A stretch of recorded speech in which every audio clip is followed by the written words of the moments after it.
Christopher Moltisanti's best decision was refusing to join Brendan Filone on the next truck hijacking in 46 Long, and he showed restraint, which was rare for early season Christopher.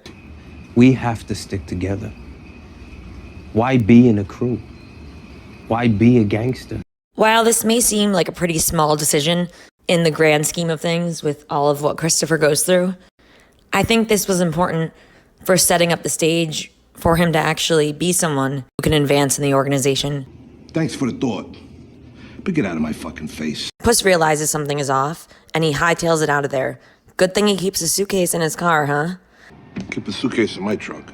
Yeah, tell us about it. And apparently he did a decent job covering his tracks with the clinic story. It all checks out. Puerto Rico, the clinic, all that shit. I said, you got a problem. Patsy Parisi's best decision was not taking revenge on Tony in season 3, episode 1. After his twin brother was killed by Tony's crew, he nearly snapped, but instead of going through with the hit or the attempted hit, he backed down.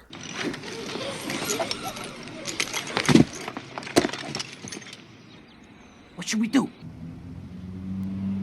I put the grief behind me. Tell him Patsy needs a refill.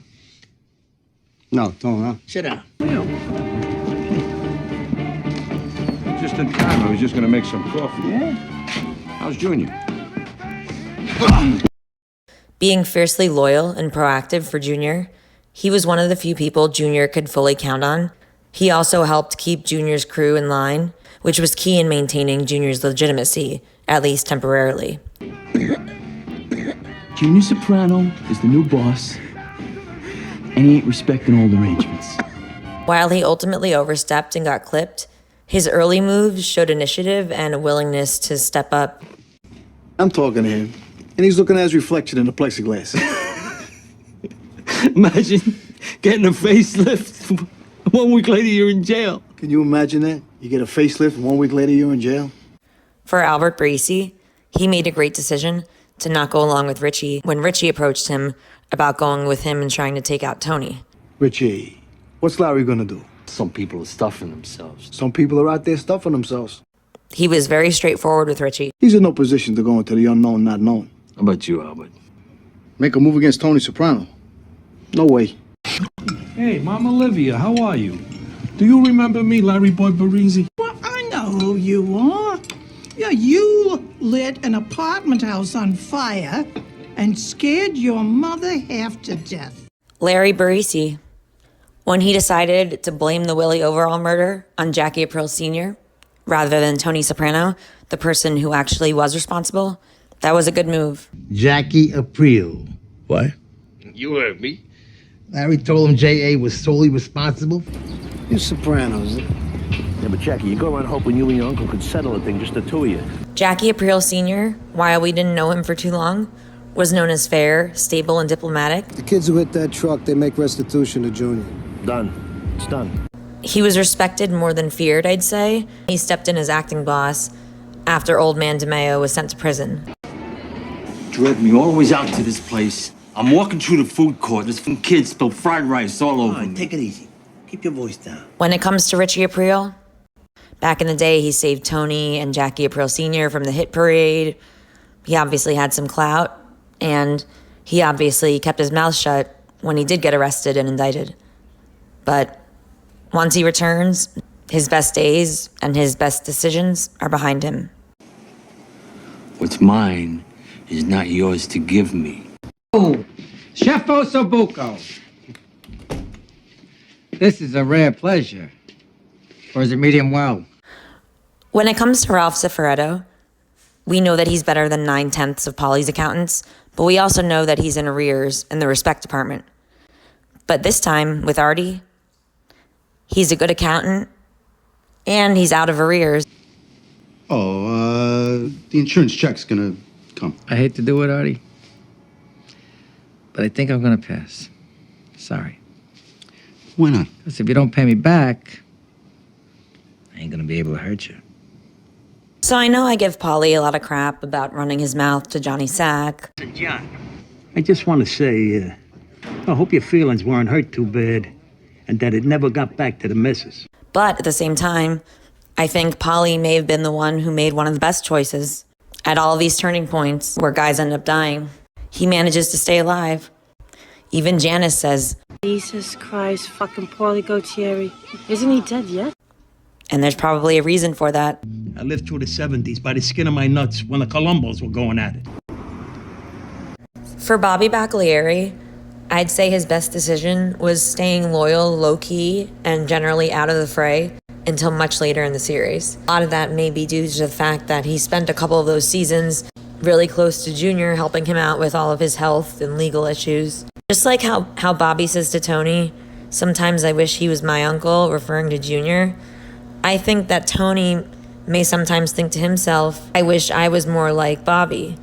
I wish I could be that kind of nephew who could be there for him and as patient with him. Tony Soprano's mother's wake is tonight. Want me to wear a wire? You need batteries? Let's go right over here to Office Depot. Ray Curto, while he may have been a pretty ineffective rat, he was doing a pretty effective job getting money for himself and his family. To sell out your friends and save your own ass? It's despicable. I mean, I wouldn't say that Ray Curto had the most elegant ending, but he was never known as a rat. Stand-up guys like that are a dying breed, you know? He was a good kid, Raymond. The best. At least he went fast. He was pretty much on 2 different payrolls. If you hear anything, let me know. Say hello to Ike and the guys.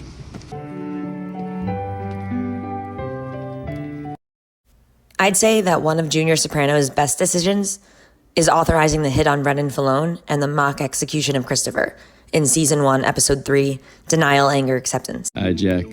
Bye, Jack.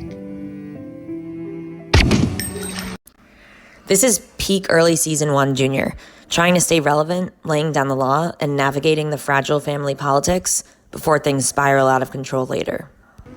I'm sitting here like fucking patients on a monument, waiting for discipline to be handed down. Your boys were warned. Stubborn enough to go to war? For Jimmy Altieri, whatever he did to become a made man and get into the position that we see him in at the table with Tony, Ray, and Larry in Meadowlands. Because after that, from that point on, pretty much all Jimmy did was run his mouth into an early grave. When you're right, you're right. His family comes before everything else. Everything. For Eugene Pontecorvo, involved doing whatever he did behind the scenes to get made before the FBI got their hooks in him. We never get the full details, but Eugene clearly puts in the work. Ralph Cifaretto's the only one who knows how to handle the Esplanade? Put Pontecorvo in there. What's so Ralphie? This shit with his kid. He's probably down in the bunker. I tell you, if I didn't know better, it's Tony. I think Sil's best decision was when he kept quiet when Albert Barese and Patsy were suspicious that Tony had been responsible for the killing of Ralph Cifaretto. Sil could have really made problems for Tony here. Imagine if it was a consigliere who had ambition and visions for being in the top spot himself. This would be a great way to add a little dysentery in the ranks, as Christopher would say. What? Am I wrong? Honestly, I don't know. Take a leak. For Gigi, taking out Philly Parisi, aka Spoons, early in Season 2, Gigi carried out the hit swiftly and quietly, and it helped solidify Tony's grip on power. Maybe you shouldn't spread that rumor. That's some ugly shit. I'm only telling you. So I got some ideas, for you, get you on your feet. Plus, of course, you already know what you want to do. When Tony Blundetto first returned from the can, he told Tony that he just wants to do real work. And he wants to finish his studies so he can take his exam and become a licensed massage therapist in the state of New Jersey. Tony doesn't seem too pleased, but all right, he goes along with it. But for Tony B, that's a big deal. I mean, we see the other guys that got out of the can at the same time as him. Look what they're doing. They're certainly not trying to go on the straight and narrow. And then life got in the way. But he did have the right intentions when he first returned. Look, I've been away from all this a long time. I mean, if I got a shot at staying out and putting shit together, I should take it. Prior to being caught out at a gay bar, Vito really did a good job. He really hustled, and he made his way up. And this is from Weehawken, the strip mall. That's nothing compared to what we're gonna do, Victor. So go back inside, get your praising shit, and start appraising. Benny Fazio took a pretty heavy beating after not telling Phil where Tony Blundetto was hiding out. Not that Benny Fazio actually knew. On the bright side, looks like Tony gave him a promotion. I'm on my way to the hospital. Well, that's up to you. You know what? We were talking here, and I think it's time for you to get your own customers. You're getting a little too old to be beating people up. Who's been to see my ma? I don't think anybody, Paulie. For little Paulie, I wouldn't say there's any one thing that particularly stands out as like his best decision. But in general, he had a good demeanor and wasn't trying to quickly or impatiently make his way up the ladder. He wasn't necessarily the brightest guy, but he didn't have cowboyitis. He said that? Yeah. And you think it's funny? It's in bad taste, Tom. For Feech La Manna, I'm sorry to say, but he likely made his best decisions back in the day too. Because when he gets out of the can and returns in season 5, episode 1, from his point of return until his point of departure back to jail, he really doesn't make many good moves, if any. As long as you don't step on anybody's toes. Me? I'm Fred Astaire. What's yours is yours, Paulie. But what ain't is anybody else's. Oh, yeah.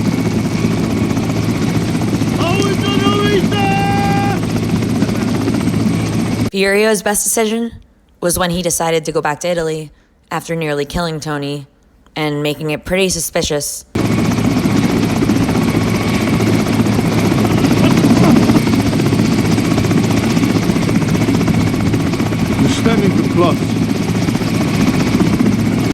Tony definitely knew that something was going on, no matter how drunk he was. If Furio wanted to stay alive, I think he had to leave ASAP. And he did, as far as we know. Simply put, Carlo was doing a good job, but don't take it from me. Listen to the boss man himself. Putting you in charge of all construction business. Guys respect you across the board. You've done real good with the ports. But he likely had a little too much to say to the feds later on.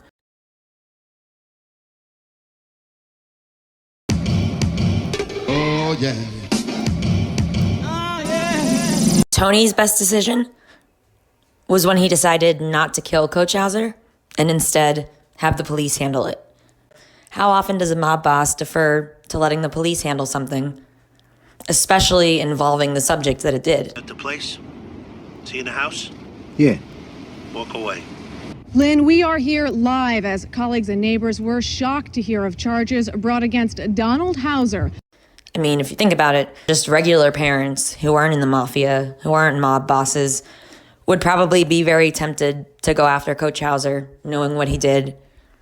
But Tony thought about it.